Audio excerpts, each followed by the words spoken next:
जम्मू के बर्फानी महाराज यानी कि अमरनाथ यात्रा की बात करने जा रहे हैं। दोस्तों आज की वीडियो में हम जानेंगे कि अमरनाथ यात्रा हमको कैसे करना है, अमरनाथ यात्रा कब से प्रारंभ हो रही है, रजिस्ट्रेशन प्रणाली क्या है, अमरनाथ में खाने तथा रुकने की क्या व्यवस्था है और अंत में ये भी जानेंगे कि अमरनाथ में हमको कुल खर्चा कितना लग जाएगा।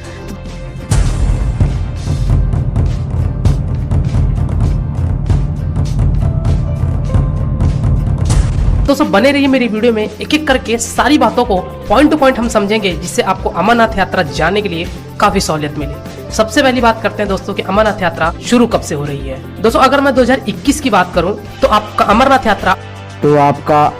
यात्रा 8 जुलाई से लेकर 30 अगस्त तक चलेगा, जो कि आपका 42 दिन का यात्रा रहेगा।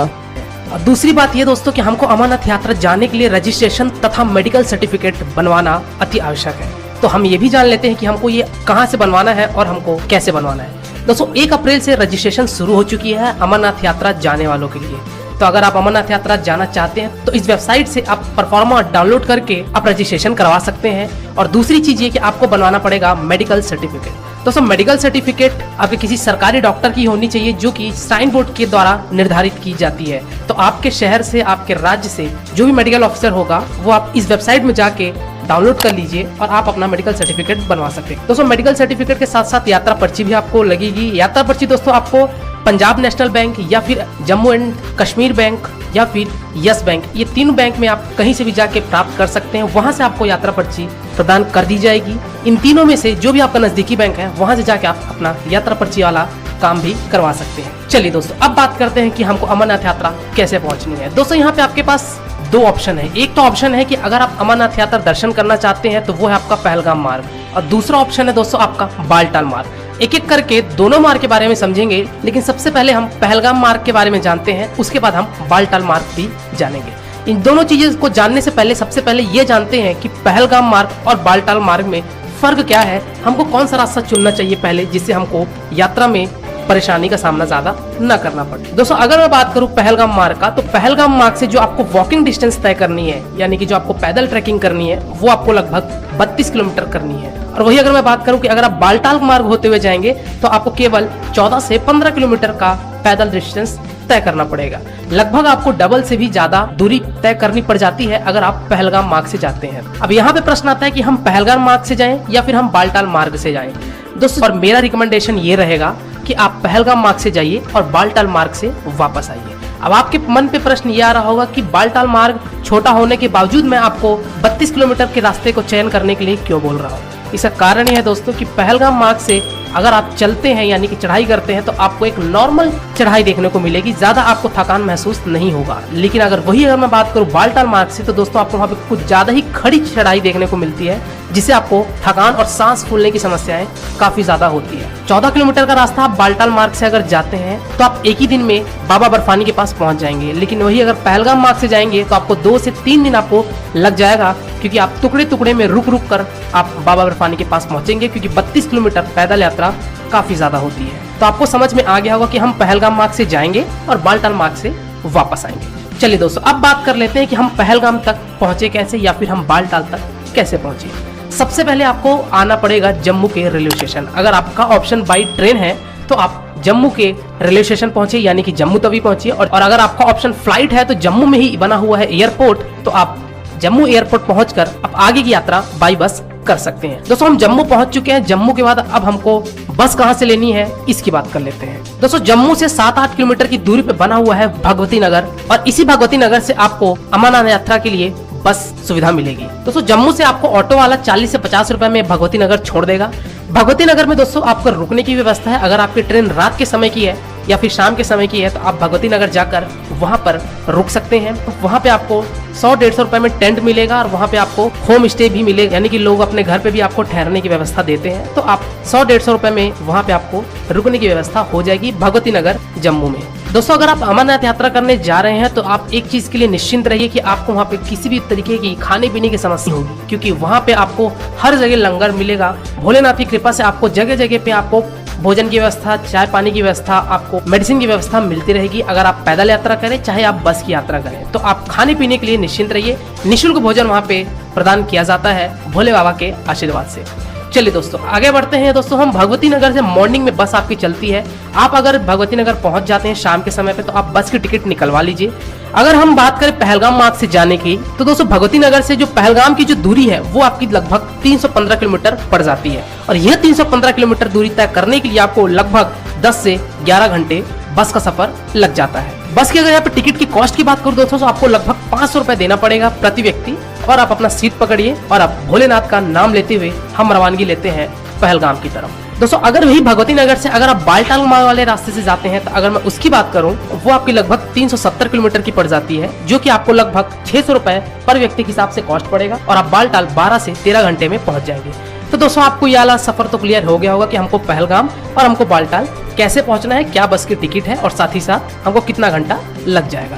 चलिए दोस्तों हम अब पहलगाम पहुंच चुके हैं। पहलगाम में अगर दोस्तों आपको शाम हो जाती है पहुंचते पहुंचते तो आप वहां स्टे कर सकते हैं। स्टे आपको करने के लिए वहां पे टेंट मिलेगा। टेंट का जो दोस्तों किराया होता है वो आपका 400 से 500 रुपए आपका पड़ता है। इसमें आप 3 से 4 आदमी रुक सकते हैं। तो अगर आपकी फैमिली है तो आप 400 से 500 रुपए में एक पूरा टेंट ले लीजिए और वहां आप अपना स्टे कर सकते हैं। तो दोस्तों आपको पहलगाम से सबसे पहले जाना पड़ेगा चंदनवाड़ी। दोस्तों ये चंदनवाड़ी वो जगह है जहां से आपको पैदल यात्रा प्रारंभ करनी है और हमको चंदनवाड़ी कैसे पहुंचना है तो आपको मिलेगा शेयरिंग टैक्सी या फिर जीप।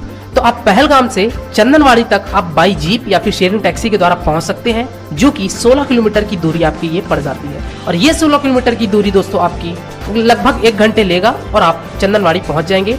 टैक्सी वाला जो कॉस्ट लेगा दोस्तों वो आपका 100 से 150 रुपए प्रति व्यक्ति लेगा और आपको चंदनवाड़ी ड्रॉप कर देगा। दोस्तों चंदनवाड़ी से बाबा अमरनाथ की गुफा तक ये आपकी जो डिस्टेंस है ये आपकी 32 किलोमीटर की है और यही 32 किलोमीटर का सफर आपको पैदल तय करना है 1 से 2 दिन में। सबसे पहले दोस्तों हम प्रस्थान करेंगे चंदनवाड़ी से। चंदनवाड़ी में भी वहाँ पे भोजन करने की व्यवस्था है, तो अगर आपको भोजन करना है, चाय नाश्ता करना है, वहाँ आप बिल्कुल कर सकते हैं। निःशुल्क भोजन प्रसादालय आपको वहाँ पे मिलेगा, तो आप वहाँ पे भोजन करिए और प्रस्थान करते हैं हम पैदल यात्रा की तरफ। चंदनवाड़ी से दोस्तों हमको आगे बढ़ते हुए आना है 12 किलोमीटर के बाद शेषनाग। दोस्तों शेषनाग एक जगह है जहाँ पे आपको अगेन वहाँ पे रुकने के लिए टेंट मिलेंगे और वहाँ पे आपको खाने पीने की भी व्यवस्था है। तो दोस्तों अगर आप 12 किलोमीटर के बाद आपकी क्षमता खत्म हो चुकी है चलने की तो आप शेषनाग में स्टे कर सकते हैं, वहाँ पे आप भोजन कर सकते हैं और वहाँ पे आप रात गुजार सकते हैं। उसके बाद अगली सुबह आप शेषनाग से प्रस्थान करिए पंचतरनी के लिए। दोस्तों शेषनाग से पंचतरनी अगेन 12 किलोमीटर की दूरी पड़ेगी, तो आप चाहे तो उसी दिन कंटिन्यू कर सकते हैं या फिर आप शेषनाग में उस दिन स्टे कर सकते हैं। एक चीज यहाँ पे ये बताना चाहूंगा दोस्तों, अगर आपको ट्रैकिंग करते करते दोपहर 1 बजे के बाद आप अगर शेषनाग पहुंचते हैं तो फिर आपको आगे जाने नहीं दिया जाएगा और अगर आप 1 बजे से पहले पहुंचते हैं तो फिर आप शेषनाग से अपनी पैदल यात्रा प्रारंभ कर सकते हैं। तो दोस्तों शेषनाग से पंचतरनी आप अगले दिन प्रस्थान करिए और ये भी 12 किलोमीटर की दूरी तय करने में आपको लगभग 7 से 8 घंटा लग जाएगा और आप पंचतरनी पहुंचेंगे। तो पंचतरनी से अमरनाथ गुफा की जो दूरी है ये 5 किलोमीटर की है, तो ये आप 5 किलोमीटर की दूरी 3 से 4 घंटे में कर सकते हैं। और अमरनाथ में सबसे पहले फ्रेश होइए, स्टे करिए, भोजन करिए और हम बढ़ते हैं बर्फानी महाराज के दर्शन के लिए। तो दर्शन में आपको लगभग 1 से 2 घंटे लग जाएंगे, वो डिपेंड करता है कि भीड़ कितनी है। तो आप बर्फानी महाराज के दर्शन करिए, अपनी मनोकामनाएं मांगिए और आप चाहे तो उस दिन स्टे कर लीजिए अमरनाथ में ही या फिर आप उसी दिन वापस रवानगी ले लीजिए बालटाल मार्ग से। तो दोस्तों ये तो सारी बातें थी कि अगर हमको पैदल आना है। तो अब बात करते हैं कि अगर आप घोड़े खच्चर से आना चाहते हैं तो उसके लिए हमारी क्या प्रणाली है। तो अगर आप घोड़े खच्चर से पहलगाम मार्ग से आते हैं तो आपको एक व्यक्ति का जो किराया है वो आपका 9,000 रुपए लगभग पड़ जाता है और आपको वो अमरनाथ की गुफा तक ड्रॉप कर देगा।